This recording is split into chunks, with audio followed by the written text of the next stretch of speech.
Conte d'amour. Alexandre Weil. Le prince juste.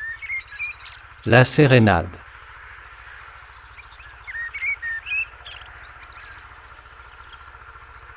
Mon ami, dit le prince juste, au comte de Chandor, exact au rendez-vous. J'ai pensé à vous. La réhabilitation de la famille de votre bien-aimé est signée. Vous n'avez qu'à y mettre le nom que j'ai laissé en blanc. Comment s'appelle-t-elle? Clélia de Lusace.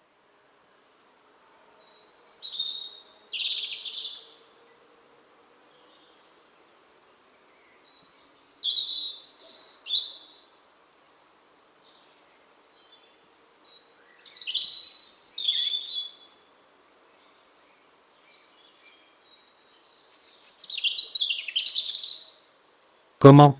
C'est la fille du duc de Lusace, une des premières familles du royaume. Ce pauvre duc.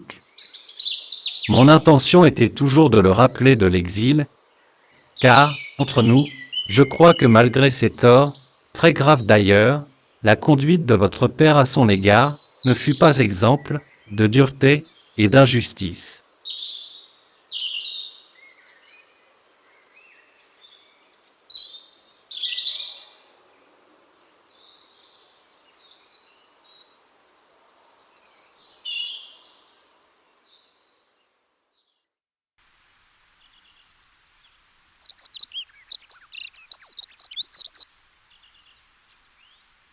C'est bien à vous de réparer la faute de votre père. Et c'est un vrai bonheur pour moi de concilier la justice avec l'amitié. Que vous êtes bon, s'écria Édouard.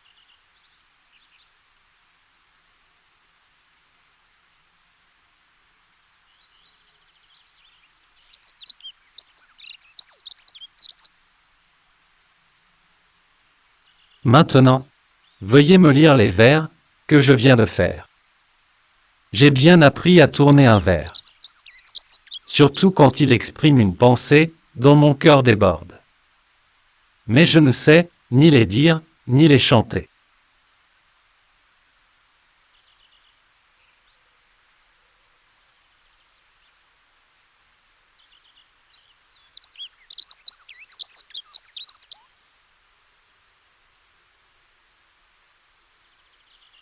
Je les chanterai, répondit Édouard. J'ai une assez belle voix. Et je ne m'en acquitte pas mal pour l'accompagnement.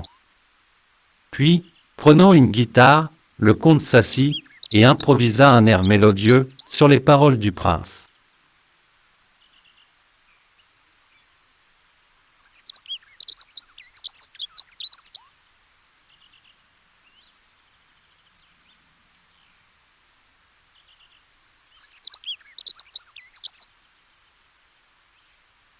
Vous êtes non seulement un brave et fidèle chevalier, mais encore un bon musicien, ce qui n'est pas à dédaigner.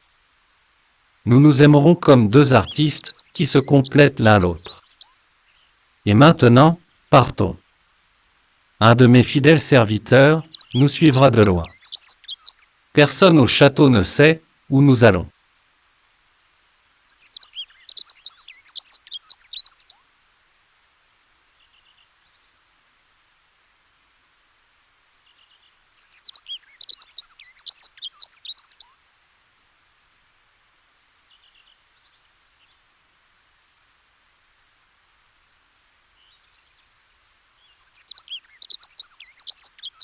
À mesure qu'ils avançaient vers la porte de la ville, Édouard, qui d'abord fredonnait gaiement son air, devint de plus en plus silencieux.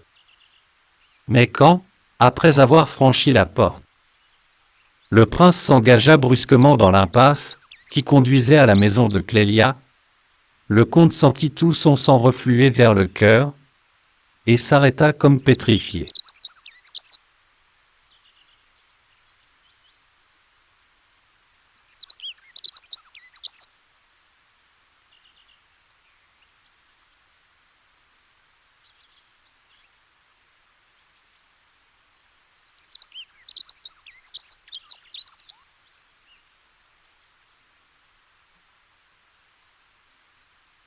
Puis, faisant un suprême effort, mais ne sachant quel parti prendre, il se laissa entraîner, jusque dans la cour.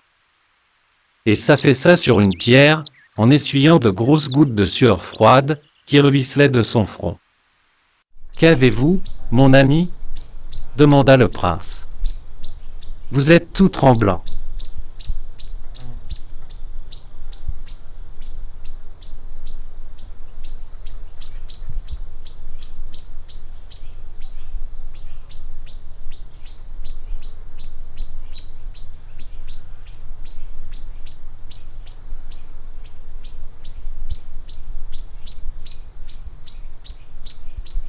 En effet, répondit le comte, je me sens mal à mon aise. J'ai peur de ne pas retrouver ma voix, j'étouffe. Du courage, dit le prince, car il faut franchir un mur. On m'a dit que la jeune personne se tient ordinairement dans la pièce qui donne sur le jardin. D'ailleurs, la maison est éclairée comme pour une soirée. Il y a des lumières partout. Soyons prudents.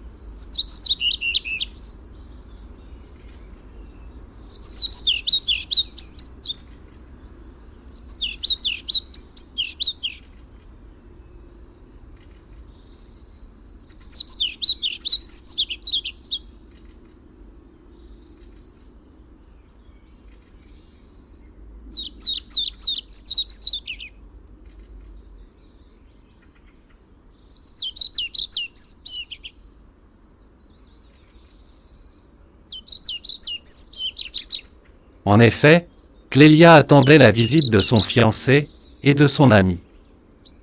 La meilleure prudence, sire, serait peut-être de nous retirer, répondit Édouard. Vous m'avez dit que cette jeune personne avait un frère. Elle n'est pas seule.